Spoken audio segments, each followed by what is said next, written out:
जिसके ज्यादातर हथियार ईरान से ही सप्लाई किए गए हैं। यमन की इस मिसाइल का नाम है तूफान, जो 1000 किलोमीटर की रेंज तक मार कर सकती है। इस मिसाइल से यमन ने सऊदी अरब को कई बार डराया है। इजरायल को भी लगता है कि यमन को ऐसे और हथियार मिल सकते हैं। ने इसका एक छोटा सा मॉडल दिखा दिया है।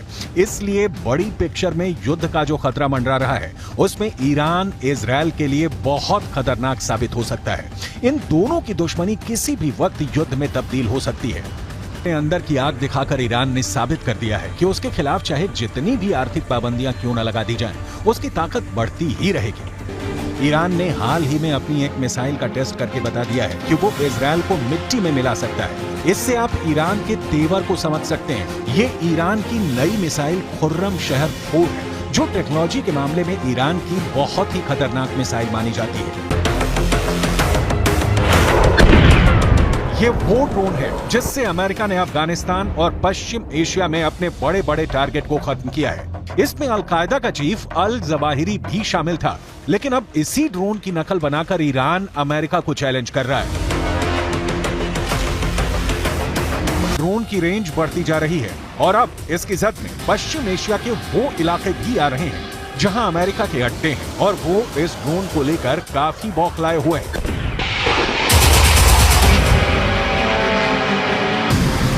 ईरान एक ड्रोन पावर है और दुनिया ये बहुत अच्छी तरह से समझ चुकी है कि ईरान से युद्ध करना आसान नहीं है। पश्चिम एशिया में ईरान ने अपने ड्रोन पावर की बदौलत ऐसा दबदबा कायम किया है कि इसका खौफ इजरायल तक नजर आता है।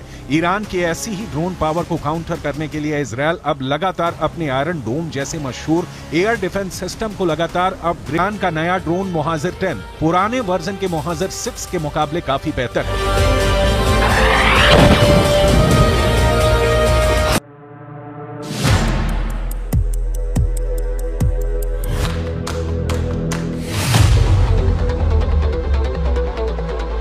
सौ मिसाइल और ड्रोन जैसे घातक हथियार,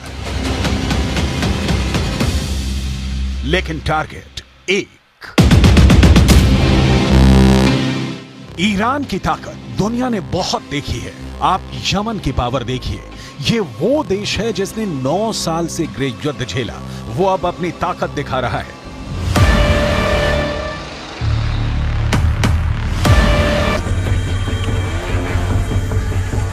युद्ध की ऐसी ललकार, ऐसा गुस्सा, आप इस इलाके को पश्चिम एशिया कहकर बुलाइए, इसे खाड़ी कहिए या फिर मिडल ईस्ट, नाम कितने भी हों, लेकिन इस वक्त यूक्रेन के बाद दुनिया का सबसे खतरनाक इलाका कोई है तो वो यही जमीन है।